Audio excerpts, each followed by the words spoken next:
فأنا ناصح لإخواني بالصدع بالحق تبيض وجوههم. السكوت في مسألة الحزبية يضرها، فاصدع بما تؤمر وأعرض عن المشركين.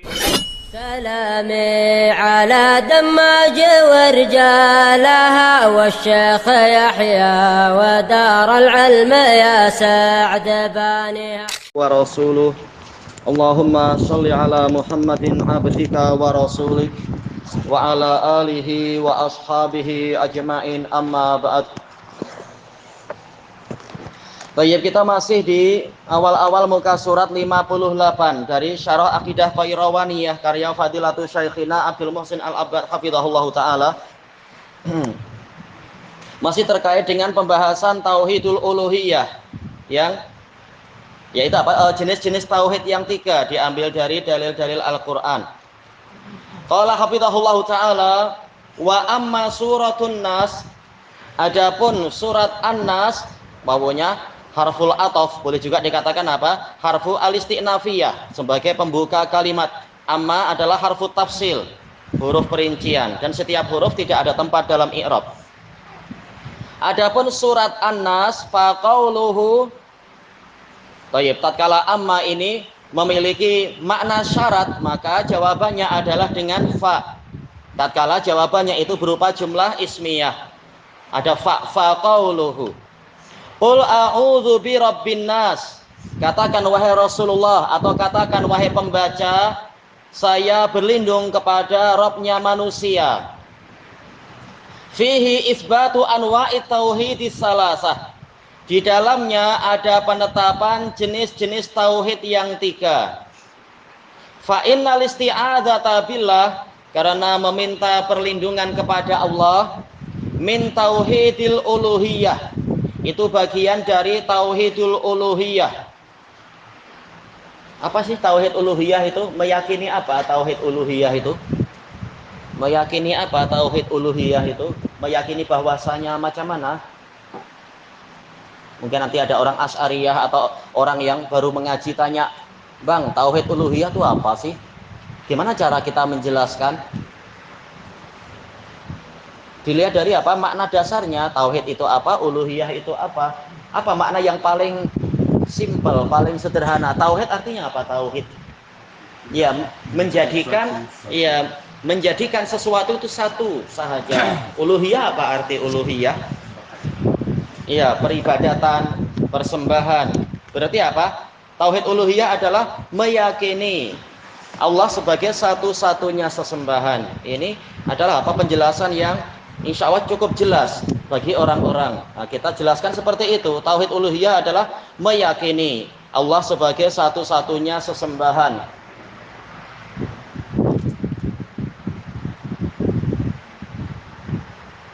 Nah, tulis yang baik. Baik.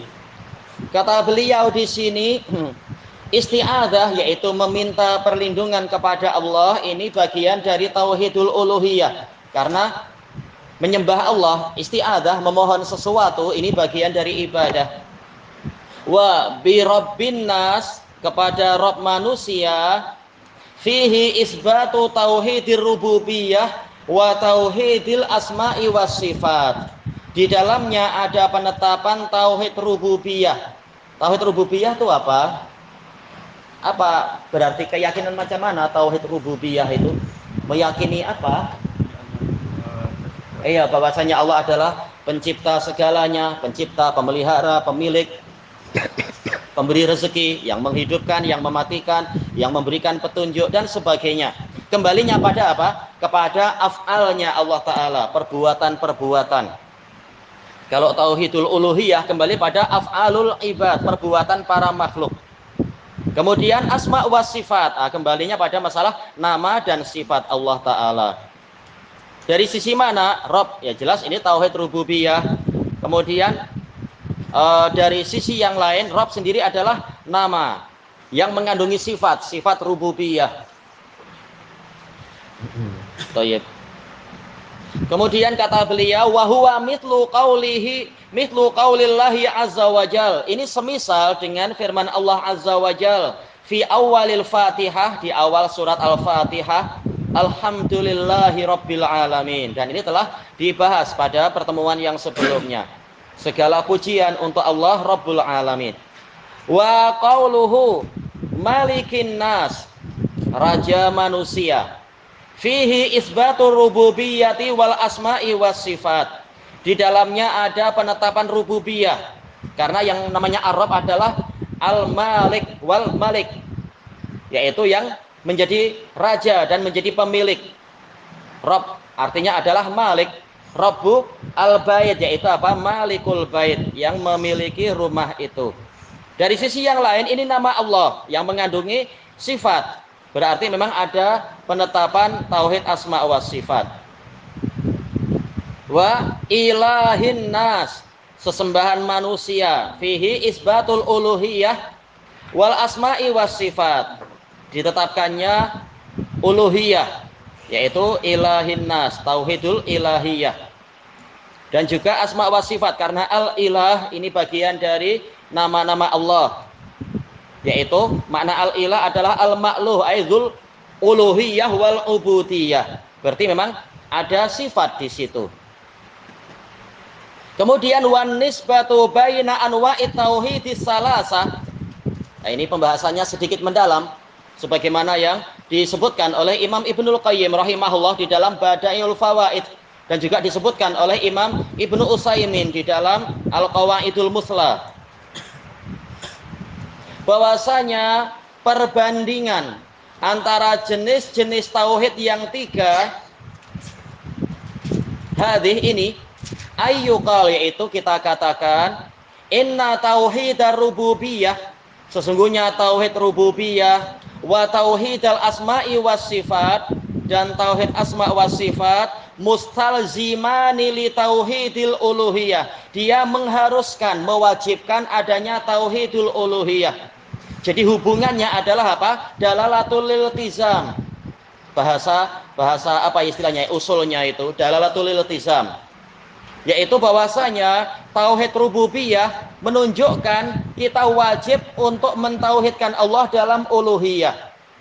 Demikian pula tauhid asma wa sifat mewajibkan kita untuk mentauhidkan Allah dalam uluhiyah. Karena kalau kita sudah yakin Allah adalah Tuhan segalanya, berarti memang dialah yang berhak disembah. Jangan menyembah yang lain-lain. Baik. Demikian pula kalau kita yakin Allah lah yang Maha Pengasih, Maha Penyayang, Maha Pemurah, Maha Pelindung, Maha Perkasa, Maha Pengatur segalanya, berarti memang hanya dialah yang berhak disembah. Ini dikatakan apa? Dalalatu aliltizam, yaitu dalalatu lafadz ala khariji makna, penunjukan lafadz pada sesuatu yang di luar makna dia. Rububiyah maknanya tadi pemilik, pencipta dan sebagainya. Tidak ada dalam rububiyah makna sesembahan. Dari sisi makna ya, dari sisi makna. Demikian pula asma wa sifat. Ini lafadznya sangat umum, asma wa sifat. Misalkan apa? Nama apa itu? Ar-Rahman, Ar-Rahim, Al-Aziz, Al-Jabbar dan sebagainya. Di situ tidak ada makna uluhiyah, tetapi dia ya dulu menunjukkan bahwasanya zat yang memiliki nama-nama dan sifat ini memang wajib disembah. Jadi penunjukannya adalah penunjukan kepada makna di luar makna asalnya. Makna asalnya kan tadi rububiyah ya, pencipta misalkan. Tapi ini menunjukkan kepada makna yang di luar makna itu, yaitu dialah yang berhak disembah. Demikian pula masalah nama-nama Allah yang sekian banyak itu memang menunjukkan kepada makna yang lain. Apa itu? Dialah yang berhak disembah. Karena semua nama dan sifat menuntut kita untuk mencintai zat tadi, untuk takut pada zat tadi, untuk berharap pada zat tadi. Inilah yang dikatakan ubudiyah, kita menyembah dia. Karena hakikat peribadatan itu apa sih? Menjalankan perintah dan menjauhi larangan disertai dengan pengagungan, kecintaan, rasa takut dan harapan. Jadi tauhid asma wa sifat memang mewajibkan adanya makna yang lain, yaitu uluhiyah. Demikian pula rububiyah. Ya, karena beliau membahas ini maka ya kita sebutkan. Jadi hubungannya itu tauhid rububiyah dan asma wa sifat yastalziman, mewajibkan adanya makna di luar itu. Apa itu? Makna uluhiyah. Memang hanya dia yang berhak disembah. Kalau tak, yang lain sama-sama hamba. Untuk apa yang lain itu disembah? Kemudian kebalikannya, wa tauhidal uluhiyah, ini maktuf ke tauhid tadi ya, inna tauhid, berarti wa tauhidal uluhiyah mutadhamminun lahuma. Tauhid uluhiyah itu mengandungi kedua-duanya. Berarti penunjukannya apa? Dalalatul tadhammun, dalalatul at-tadhammun, yaitu dalalatul alfat, apa itu? Ala juz'in min ajza'i makna, penunjukan lafaz pada salah satu dari bagian maknanya itu. Dari mana kita tahu tauhid tauhid uluhiyah ini mengandungi dua tauhid yang lain? Iya, kalau kita ditanya misalkan, apa sih hakikat dari beribadah? Ya hakikatnya ya kita berdoa, minta ini, minta itu. Berarti hakikatnya kita meyakini zat yang kita mintai tadi memang dia maha segalanya. Makanya tauhid uluhiyah memang mengandungi apa itu? Rububiyah. Memang dia pengatur segalanya, pemberi segalanya dan sebagainya. Baik. Demikian pula kita menyembah dia disertai dengan apa? Rasa cinta, rasa takut, rasa harapan. Berarti hakikatnya kita meyakini Allah Ta'ala memang memiliki semua keindahan sehingga layak dicintai, memiliki semua ancaman dan keperkasaan serta keadilan menyebabkan memang apa? Kita takut kepadanya, dan memiliki segala kekayaan, segala kedermawanan, segala belas kasihan sehingga kita berharap kepadanya. Maka hakikatnya memang tauhidul uluhiyah ini mengandungi keyakinan akan semua nama-nama dan sifat Allah. Inilah keterkaitan antara tiga hakikat, tiga tauhid tadi. Baik. Kata beliau di sini, wal makna dari pembahasan ini apa? Anna man aqarra bil uluhiyah, bahwasanya orang yang menetapkan, mengakui uluhiyahnya Allah, memang dia yang berhak disembah, fa innahu yakunu muqirran bi tauhidir rububiyah, maka berarti dia adalah orang yang mengakui adanya tauhid rububiyah. Kalau tak, untuk apa kita menyembah dan minta pada dia sementara dia tidak punya rububiyah, hamba macam kita? Tatkala kita memang menyembah dia, hakikatnya kita meyakini dia punya sifat rububiyah. Wa bi tauhidil asma'i was sifat, dan juga kita orang ini mengakui adanya tauhid asma wa sifat pada zat yang disembah tadi. Li anna man aqar, karena orang yang mengakui bi annallaha huwal ma'budu wahdah, bahwasanya Allah itulah satu-satunya sesembahan, fa khassahu bil ibadah, kemudian dia mengkhususkan zat tadi dengan peribadatan, walam yaj'allahu syarikan fiha, dan orang ini tidak menjadikan untuk Allah sekutu di dalam peribadatan tadi, la yakunu munkira, maka dia bukanlah orang yang mengingkari bi annallaha huwal khaliq, bahwasanya Allah itulah pencipta, ar-raziq, yang memberikan rezeki, al-muhyi al-mumit, yang menghidupkan dan mematikan. Wa anna lahul asma'al husna, dan dia tidak mengingkari bahwasanya Allah memang hanya Allah lah yang memiliki nama-nama yang paling indah, wasifatil ula, dan sifat-sifat yang tertinggi. Bukan aliyah, kalau aliyah tinggi, tapi ula ini adalah apa? Adalah ta'nis dari a'la, jadi tertinggi. Thayyib. Ini menunjukkan bahwasanya tauhid uluhiyah mutadhamminun, mengandungi dua tauhid yang lain. Sebaliknya, wa amma man aqarra bi tauhidir rububiyyati wa tauhidil asma'i was sifat, adapun orang yang mengakui tauhid rububiyah dan mengakui tauhid asma was sifat, seperti apa? Kebanyakan orang-orang jahiliyah di masa lampau meyakini pencipta mereka adalah Allah, dan mengatakan apa? Khalaqahunnal azizul alim, yang menciptakan ini semua adalah yang maha perkasa lagi maha pengetahui. Berarti menetapkan asma wa sifat. Fa innahu yalzamuh, maka wajib atasnya ayyuqirra bi tauhidil uluhiyah, untuk mengakui, menetapkan tauhid uluhiyah untuk zat tadi, yaitu untuk Allah. Kalau tidak ya kontradiksi. Baik, bagaimana meyakini Allah lah segalanya, pencipta segalanya, memiliki seluruh sifat kesempurnaan, tahu-tahu malah ibadah diberikan sebagian pada Allah, sebagian pada yang lain. Tilka idzan qismatun dhiza, sesungguhnya yang demikian itu adalah pembagian yang curang. Baik. Wa qad aqarral kufar. Orang-orang kafir telah mengakui alladzina bu'itsa fihim Rasulullah sallallahu alaihi wasallam. Yang mana Rasulullah sallallahu alaihi wasallam diutuskan di tengah-tengah mereka. Nah, untuk anak-anak Nabi Muhammad diutuskan ke bangsa apa? Nabi Muhammad sallallahu alaihi wasallam. Anak coba. Sih betul, tapi jangan dibatasi hanya Quraisy. Ya. Arab. Betul, tak salah, tapi jangan dibatasi hanya orang Arab. Ya. Iya, semua orang, betul. Semua manusia dan jin. Jawabannya tidak salah, tetapi tidak sesempit itu. Oh ya. Jadi kufar di sini bukan hanya kufar Quraisy atau Mekah, tapi semua orang-orang kafir. Nabi Muhammad SAW diutuskan di tengah-tengah mereka semua. Walaupun jelas manusia ya tetap manusia dalam satu masa hanya di satu tempat, tapi dakwah kemudian berkembang. Baik.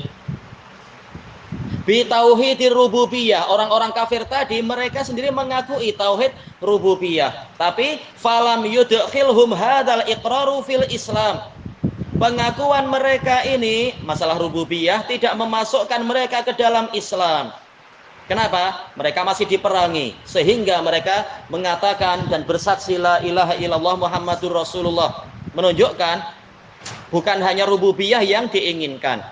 Bal qatalahum, bahkan Rasulullah Shallallahu Alaihi Wasallam memerangi mereka hatta ya'budullaha wahdah, sehingga mereka menyembah Allah semata, la syarikalah, tiada sekutu untuknya. Walihada ya'ti katsiran fil Quran, maka dari itu datang banyak di dalam Al-Quran. Apa itu yang datang banyak? Yang sering datang takriru tauhidir rububiyah, ditetapkannya tauhid rububiyah alladzi aqarra bihil kufar, yang mana orang-orang kafir mengakui itu.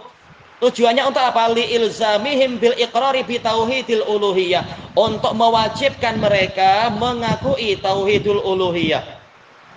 Wa min amsilati dzalik, dan termasuk dari contoh dalil tadi, qaulullahi azza wajal, firman Allah azza wajal, amman khalaqas samawati wal arda wa anzala lakum minas samaa'i maa'a. Atau siapakah? Amman asalnya dari am dengan man. Am ini mengisyaratkan bahwasanya sebelumnya ada pertanyaan yang menunjukkan khiyar menurut jumhur mufassirin. Yang lain mengatakan am bimana a, yaitu apa? Sekedar hamzah. Am bimakna hamzah atau apa? Hal.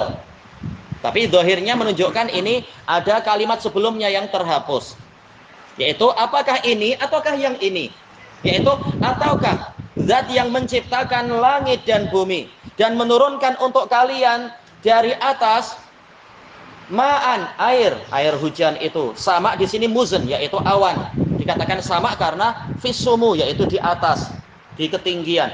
Fa'ambatna bih, kemudian kami menumbuhkan dengan air tadi hadaiqa dzata bahjah, kebun-kebun yang memiliki kemegahan, bahjah, kemegahan, keindahan, sesuatu yang mendatangkan kekaguman.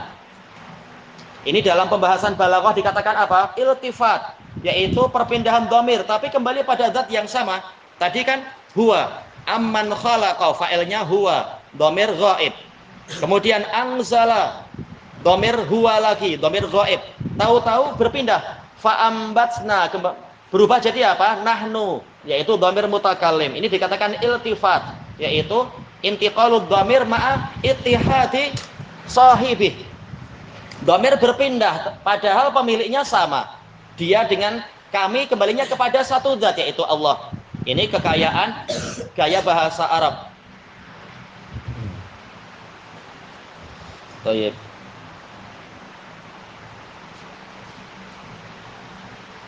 Maka nalakum an tumbitu syajaraha, yang kalian tidak mampu untuk menumbuhkan pohon-pohonnya itu, pepohonannya. Kita hanya mampu berusaha, tapi siapa yang menumbuhkan? Allah yang menumbuhkan. Ailahum ma'allah. Tayyib. Apakah ada sesembahan bersama Allah? Ini kan tadi pertanyaan. Apa jawaban kalian? Jawabannya adalah hanya Allah yang mampu melakukan perbuatan-perbuatan tadi. Kalau demikian, apakah ada sesembahan bersama Allah? Sementara hanya Allah lah yang menumbuhkan ini semua dan melakukan ini semua. Balhum qaumun ya'dilun. Bahkan mereka adalah kaum yang yusyrikun. Adalah bermakna asyraka, yaitu melakukan apa? Kesyirikan. Ya'diluna ghairallahi billah. Menyerikatkan, memperserikatkan yang selain Allah dengan Allah. Ini ya'dilun. Bukan ya'dilun berbuat adil, bukan. Amman ja'alal arda qarara. Atau siapakah yang menjadikan bumi ini sebagai qaror? Alal khilaf. Qaror bermakna apa? Mustaqir, yaitu menetap. Qaror, bumi memang menetap. Seperti yang kita tahu sendiri, kita rasakan bumi tidak goyang kanan kiri. Kita merasakan memang bumi itu menetap. Sesuai dengan dohir yang dipahami. Dan kita menghukumi sesuai dengan dohirnya dan sesuai dengan berita dari Allah. Makna yang kedua yaitu mustaqar, sebagai tempat menetap. Memang tempat menetap kita adalah di sini, di bumi. Wa ja'ala khilalaha anhara, dan dia menjadikan di sela-sela bumi itu ada sungai-sungai. Wa ja'ala laha rawasi, dan dia menjadikan bumi itu memiliki rawasi. Ini adalah apa? Jamak lil kasrah, yaitu kalau jam'ul qilah apa? Rasiyat. Gunung-gunung yang kukuh. Ya, gunung yang kukuh menetap, tidak goncang sana sini. Tapi di sini bukan hanya jam'ul qilah, ini jam'ul kasrah, lebih dari 10 rawasi, yaitu gunung-gunung. Disebutkan sesuai dengan sifatnya. Zatnya jibal, tapi disebutkan sifatnya yaitu rawasi. Ada makna tersembunyi di situ. Kalau sekedar mengatakan jibal pun boleh, tak masalah. Tapi Allah menghendaki untuk kita melihat makna khusus, yaitu tinggi menetap. Tak ada yang mampu untuk melakukan itu kecuali Allah. Wa ja'ala bainal bahraini hajiza, dan dia menjadikan di antara dua lautan itu pembatas yang tidak nampak. Tidak nampak apa mana batasannya. Kita hanya mampu melihat warnanya lain. Ini biru, ini hijau misalkan. Ini sejuk, yang itu suam misalkan. Baik. Siapa yang mampu membatasi macam itu? Hanya Allah yang mampu. Baik. Kalau hanya Allah lah yang mampu melakukan perbuatan-perbuatan besar ini, maka tak layak menyembah yang lain. Maka ditanyakan, ailahum ma'allah, apakah ada sesembahan bersama Allah? Bal aksaruhum la ya'lamun, akan tetapi kebanyakan mereka tidak tahu. Karena apa? Terkungkung dengan pendapat nenek moyangnya, asal ikut aja menyembah patung ini atau menyembah dewa itu dan semacam itu. Ammay yujibul mutarra idza da'ah, atau siapakah yang memenuhi seruan orang yang mengalami ittiror, keadaan yang sangat terpaksa, bukan sekedar muhtaj orang yang memiliki hajah, yaitu yang kalau tidak dipenuhi timbul masyaqqah, timbul kesulitan. Darurah bukan macam itu. Darurah adalah kalau tidak dipenuhi maka nyawa hilang, atau orang jadi jatuh sakit, atau penyakitnya itu lambat kesembuhannya, atau harta itu habis, atau kehormatan hancur dan yang semacam itu. Itulah darurah. Banyak orang tidak paham perbedaan antara hajah dengan darurah. Baik. Nah, ini untuk orang yang situasinya sangat susah. Siapa yang mampu menolong? Kita sendiri lemah. Idza da'ah, apabila dia berdoa kepada zat itu. Wa yakshifu su', dan menghilangkan keburukan. Wa yaj'alukum khulafa'al ard, dan menjadikan kalian sebagai pengganti-pengganti di bumi. Ini isyarat yang sangat mendalam. Bukan sekedar menyelamatkan nyawa dia, dan bukan sekedar menghilangkan apa itu? Musibah yang ada, tapi bahkan mengekalkan kalian, yaitu apa? Yakhlufu ba'dukum ba'da, sebagiannya menggantikan sebagian yang lain. Generasi yang lama ditukar dengan generasi yang baru, generasi yang baru ditukar dengan generasi yang berikutnya lagi. Jadi bukan sekedar selamat, tetapi juga apa? Mereka hidup sejahtera dan silih berganti, mengalami keberlangsungan kehidupan mereka silih berganti. Bukan sekedar menyelamatkan lalu dah ditinggal, bukan sekedar atau menyelamatkan dan menghilangkan penyakit, tapi bahkan dipelihara, susul menyusul keturunan mereka itu. Siapa yang mampu melakukan itu semua? Ailahum ma'allah, Kalau mereka mengatakan hanya Allah yang mampu. Jika demikian, apakah ada sesembahan bersama Allah? Qalilam ma tadzakkarun. Sedikit sekali kalian menyadari itu. Alal khilaf, ma di sini kembalinya kepada fa'il ataukah kembalinya kepada fi'ilnya? Alal khilaf di kalangan para mufassirin, yaitu sedikit sekali dari kalian yang sadar. Yang lain menafsirkan sedikit sekali kesadaran kalian. Tak masalah. Dua-duanya terjadi di umat manusia ini. Amman yahdikum fi dhulumatil barri wal bahr, atau siapakah yang membimbing kalian di dalam kegelapan-kegelapan daratan dan lautan?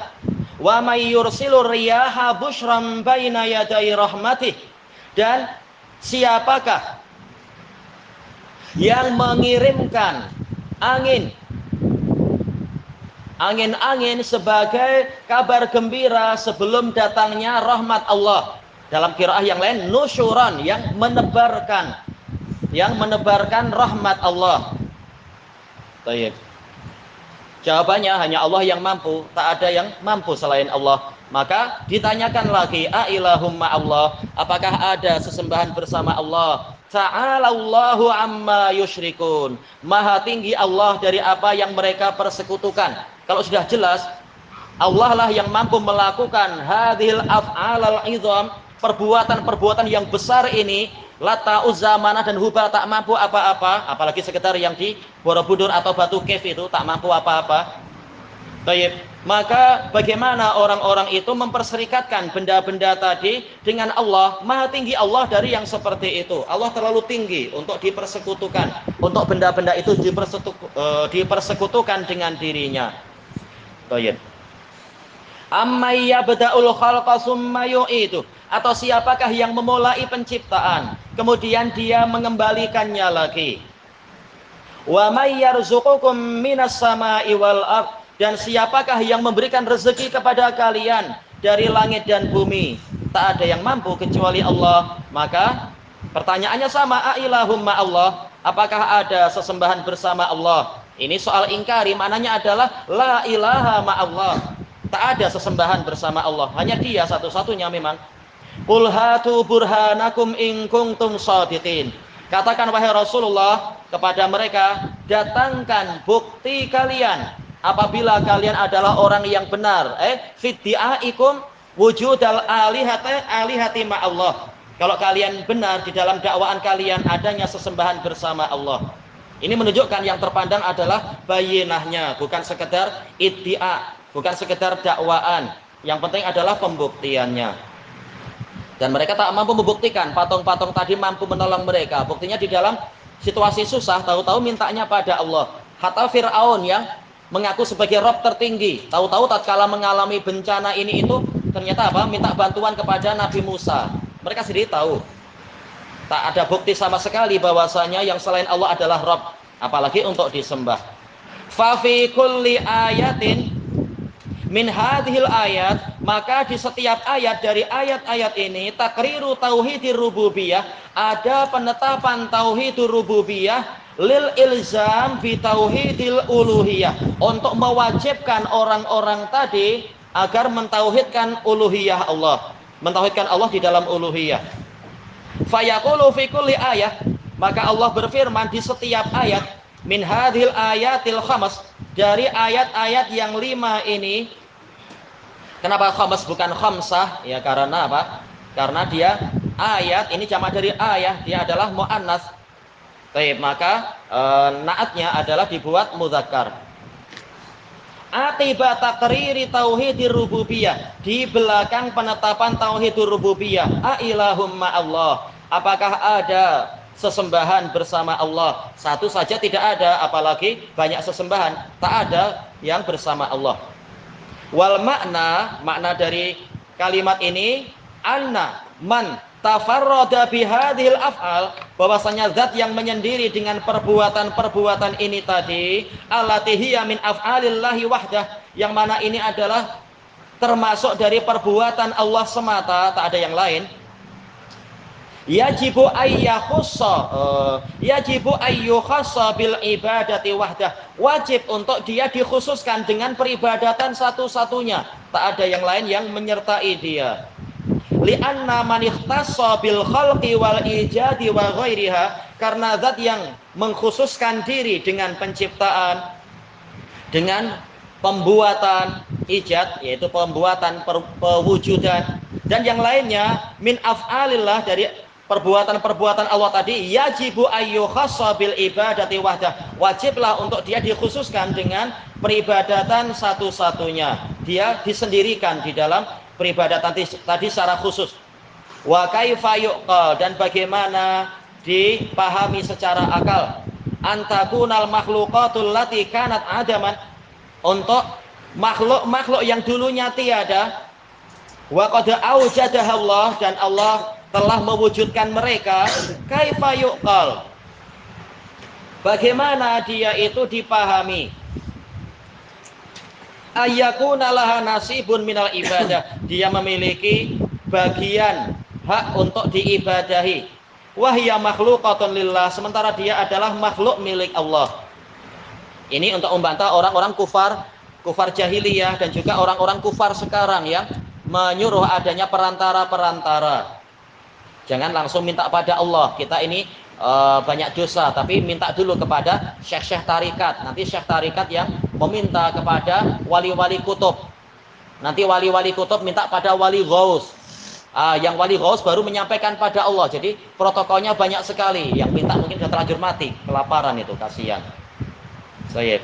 Keyakinannya seperti keyakinan orang-orang kufar jahiliyah yang mewajibkan adanya wasa'it, perantara-perantara, dan ini adalah syirik akbar, orangnya kafir karena berdoa pada selain Allah.